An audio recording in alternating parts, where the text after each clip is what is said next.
When I was 19 and a sophomore in college, I had a boyfriend I thought I really loved. Looking back, maybe it was just teenage puppy love infatuation. Not sure, but I guess it's not important. I know I'm very biased and what I want is what's best for my daughter, but I think my feelings are getting in the way of that. I had been with Tom for about 8 months at that point. He was on the baseball team and very popular. But one day I discovered I was pregnant and told Tom. He freaked out and got super pissed. He demanded I get an abortion, said he would not stay with me otherwise. He did offer to pay the full expenses of it though.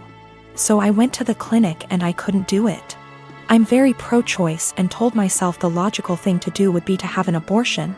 But when it came down to it, I just couldn't do it. I admit part of it was that I was afraid, but I also felt an attachment for my baby.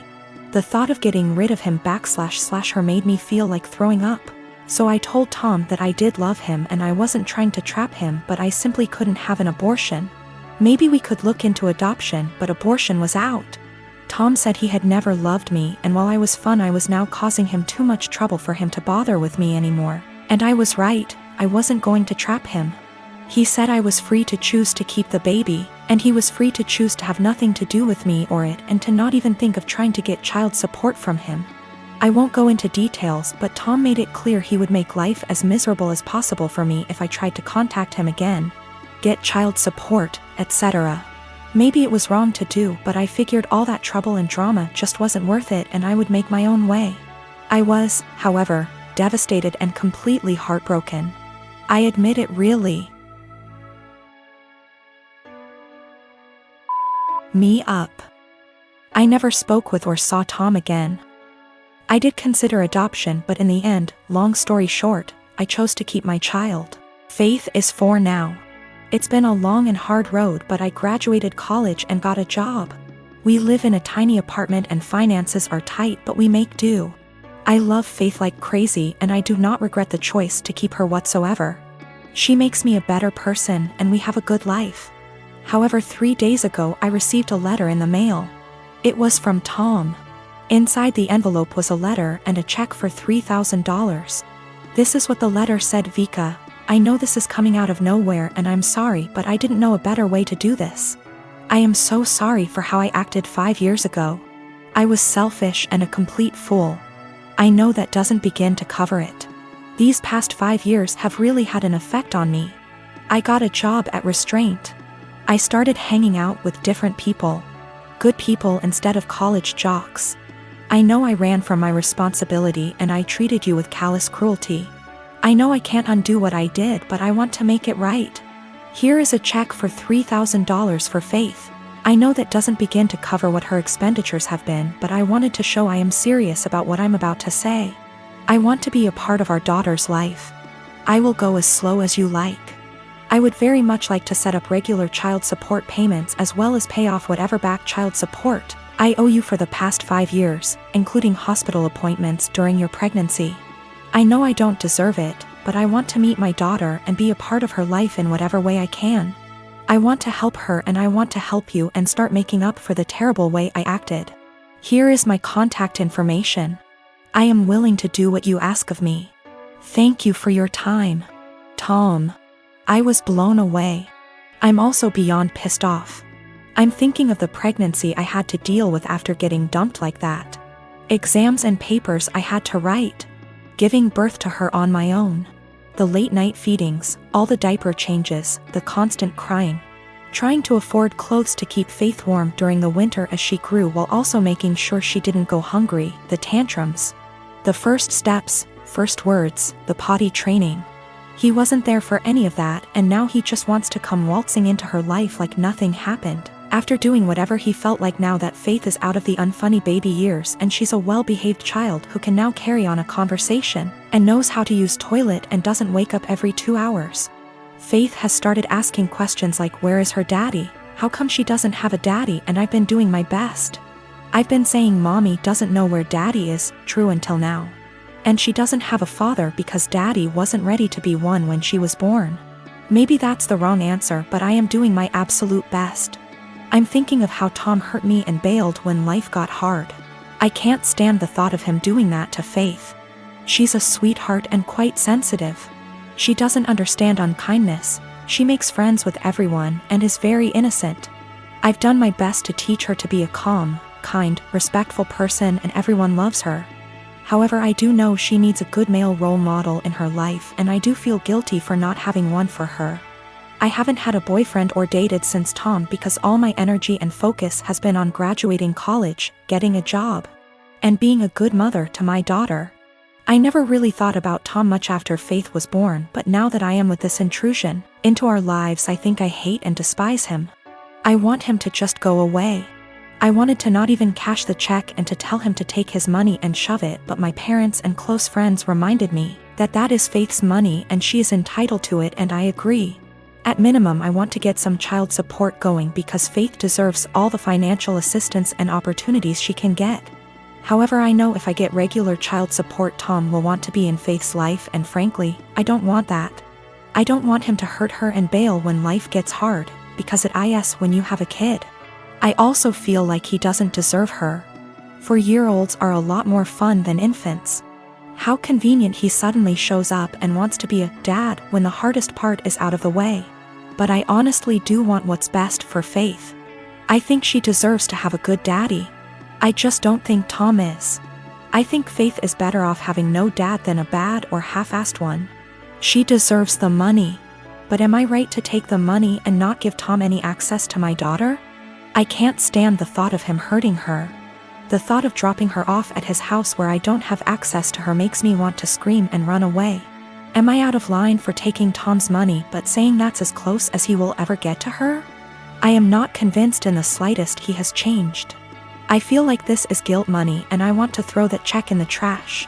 But it's Faith's money, not mine. Faith and I have a good life, and I feel like Tom is going to ruin that. But is it right to keep Faith from her biological parent when he has sent the money? I hate feeling like I owe her him because of that. P.S. College boyfriend dumped me after I got pregnant and threatened to ruin my life if I tried to talk to or get child support from him. Almost 5 years later, I get a $3,000 check in the mail and a letter apologizing for what he did and saying he wants to be a dad. I want to tell him to stay the hell away from us, but I want what's best for my child. Tom is listed as the father on the birth certificate. My wife, Irene, is very fit. She likes working out and has a proper exercise regime, etc. She believes that if she feels good, she looks good, and she feels good working out, so who am I to stop her? My brother, Will, spent the latter half of last year going through a messy divorce and now needs a place to stay. Though my brother and I aren't very close, I figured he would only stay with us for a couple weeks until he got back on his feet. Will is a typical gym rat. He's always on a very strict diet, always working out and bragging about his gains. I've worked out with him a few times and he's a little obnoxious. He's always mad at you if you don't work at his pace and is always trying to correct your form. He's a pretty fit and muscular guy, but I don't like to exercise with him. Will has been pushing Irene to work out with him because, according to him, she won't be able to keep up with him. Irene mostly just shrugs him off with a laugh and tells him she would love to work out with him. Irene works out in the mornings, 3 times a week, and then does a run in the evening. But she's been busy this past week and hasn't been able to stick to her usual schedule. Will thinks that she's making excuses because she doesn't want to be embarrassed by him. Again, Irene just laughs him off. About 2 days ago, Irene and Will went on an early morning run. I didn't go with them, but the first thing I heard when Will entered the house was, "The only reason I couldn't keep up with you, Irene, is because you were sweating too much." I found this extremely comical, and kinda just laughed him off. Irene rolled her eyes and went to take a shower, so I thought that the conversation would die. However, Will just kept bringing up my wife's sweat. My wife went to work and he told her to make sure she doesn't sweat through her clothes, or when she called me in the middle of day. He yelled, "Tell the sweaty." I said hi. Of course, the comment aggravated me and I told him to knock it off and stop acting like a child. I thought that was the end of it, but he just kept going. By the end of the day, I was tired of his comments, but Irene seemed rather unfazed by them. When she served him food, He made a comment about her sweating into the food. At this point, I was at my wit's end and I told him to stop acting like a sore, slow, referring to his running pace, loser, and eat his food. Will, of course, got angry and said the only reason he was going slower than usual was because he was distracted by my wife's unhygienic sweat. Irene looked a bit offended by this, and I told Will that I would kick him out if he made another comment like that. He's been super pissed ever since. I jokingly told this story to a mutual friend and they agreed with Will. Maybe I shouldn't be so harsh. I didn't expect this amount of responses. I've decided to kick him out. He will be staying at a nearby hotel now. My wife and I bought a 4-bedroom house in PA that my son lives in. Our son went to college in PA and wanted to stay in the area. So we bought the house as a second home. We live in NJ and commute into Manhattan for work. We figured that he would have a place to live and we could visit every so often and spend some quality time together. We pay the taxes and services back / maintenance on the house. Our son pays for his groceries and the house utilities. All was going well for a few years. Our son meets a girl and they get serious. We met her and she seems nice enough. They announce their engagement and she moves into the house with our son. Now for the problem, the wedding. We hold a little get-to-know-you barbecue at the PA house. My son and daughter are there, as are our son's fiancé and her parents. And sisters. We all seem to be getting along well. My wife, daughter and the fiancé go into the house along with her mother and sisters and my son. A few minutes later my wife and daughter come out and are really upset. They come over and tell me we're leaving and driving back to NJ. I try to find out what happened. Once we get back to NJ and they calm down, they tell me that our son and his fiancée along with her family don't want us at the wedding. According to what I was told, we're not their kind of people. I was livid. I called my son and asked him WTH this was about. He tells me that her family feel that we are not good enough and will embarrass them at a family wedding, and that we are all uninvited from the wedding.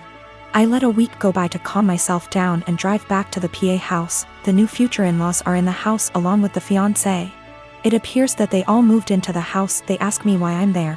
I tell them that since we aren't invited to the wedding, I was coming over to talk to my son. They tell me to leave their house. I lost it and told them that they had 30 days to get out. Tell my son I'm selling the house and he could find somewhere else to live with all of you. I go to a realtor in town and list the house for sale. They call my son at work and tell him what I said. Apparently they thought that he owned the house. He calls me and asks why I'm selling his house. I tell him I paid for it along with the taxes on it and it is mine. He was living there rent-free, but since he doesn't want us in his new life, he has to get out. I tell him the same as I told his future in-laws. They have 30 days to get out, then I'll get a lawyer and get them evicted. Am I the for taking a hard stance on this? He is my son, but the in-laws seem to take over and we no longer count. My daughter received a bike from her uncle, my brother, on her 11th birthday. She was over the moon and excited to use it because it was on her wish list for so long. Days ago, I discovered that my husband reached out to my brother to ask for the recipient for the bike and returned it to the store, and kept the money for himself while my daughter was at school. The bike was at home. My daughter and I got home and she started crying after noticing the bike was gone. My husband was home at the time. He told me he returned the bike and got money in return to spend on something useful for us since the bike was just there as a distraction and there was no need for it now since we're the dead of winter. I was aggravated and lost it on him, saying it wasn't his, didn't come from him. And he didn't pay for it, so he had no right to touch it, knowing our daughter's been wanting it for a long time, and my brother was decent enough to buy it for her despite barely having money to get him by. I told him what he did was theft and insisted he hand over the money to me so I could repurchase it, but he said he spent it on stuff for the house and doesn't have any money left now. But I knew about the money he was stashing away in the bedroom that he forbade me from tossing, and I took some of it and went out to repurchase the bike while he was out the next day. He found out and verbally lashed out at me, saying I should have never touched the money he was saving for himself, which isn't much, but I lashed right back that I had to so I could repurchase the bike he took from under our daughter.